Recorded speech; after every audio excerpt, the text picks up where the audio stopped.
الحمد لوليه والصلاة على نبيه.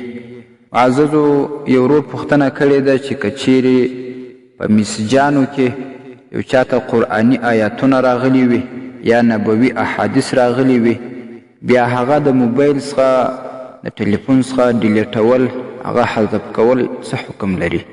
الجواب وبالله التوفیق. محترمو، اوله خبره ده چې داسې آیاتونه و چاته ورستول چې هغه حفاظت نسی کولی، او یا داسې آیاتونه ورستول چې هغه الفاظ سم نه، رسم الخط خراب وي، نو پکار ده چې داسې آیاتونه او احادیث وانستول سي، او که یې څوک حفاظت کولی سي او صحیح لیکل سوی وي، رسم الخط برابر وي، مکمل لحاظ باندې هغه سم وي، یو چاته واستول سي، بیا خو څه مشکل نه لري. او که بیا هغه وغواړي چې کله یې ولوستی ډیلیټ یې کړي، بیا په دې کې څه مشکل نشته، یعنی هغه حذف کړي، خراب یې کړي، څه مشکل نشته پکې. په الفتاوى الهندیه کې راځي ولو محى لوحا كتب فيه القرآن واستعمله في امر الدنيا يجوز.